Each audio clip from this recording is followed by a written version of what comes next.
On this episode, I talk about using geometric shapes to do logo design.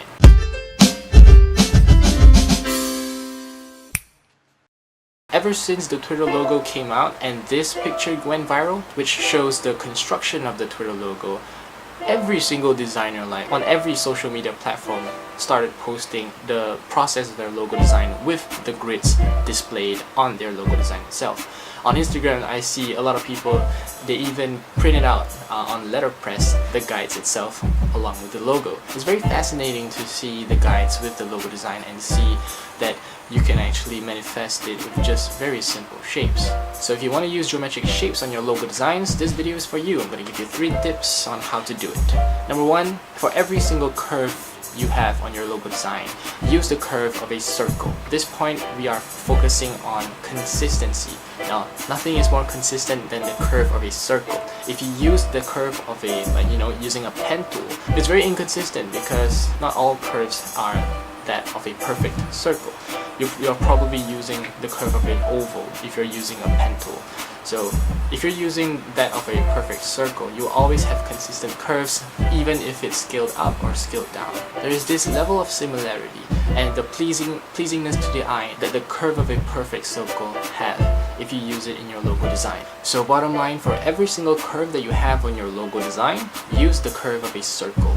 So scale it up and down to match the curve of your logo. Tip number 2 is use as little varying shapes as possible. Now the goal here is also consistency. If you have a lot of varying shapes, like for example, if you have a square, a parallelogram, a trapezium, and a rectangle and a triangle, then you will be confused.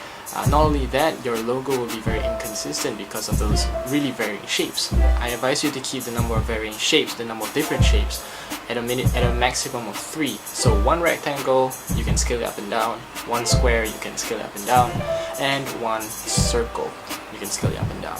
Never ever have more than 3 varying shapes. Like if you have like 4 different rectangles, you shouldn't do that because it will ruin the subtlety of the logo design. Speaking of subtlety, point number 3 is subtlety. It is crucial that your logo design, if you want to have that consistent geometric look like the Twitter logo, have as little anchor points and as little detail as possible. So it is safer for you to go to the flat design route, like the Twitter logo, the Apple logo, flat design, flat colors, no gradient at all.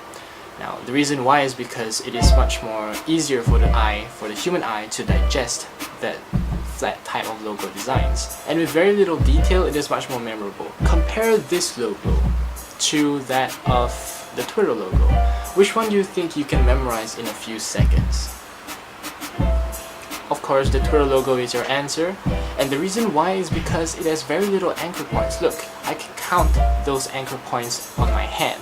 While this logo is just very messy. It has a lot of anchor points and it will take you a while to digest the logo before you can draw it by memory on another piece of paper. So the key to making your logo design memorable, like the Twitter logo or the Apple logo, is to be subtle in your logo design. How do you maintain subtlety? Decrease the amount of anchor points to about 30-20 anchor points. Then people will be able to digest your logo design much more easier and it's going to be much more memorable in the future. Thank you so much for spending a part of your day with me watching this video. I hope these 3 tips help you in your pursuit of using geometric shapes to do logo design. If you want to find out more about this topic, I wrote an article on Medium. You can check out the link in the description below, which tells you a lot more. So do check it out. I hope you enjoy it and I'll see you in the next video. See ya!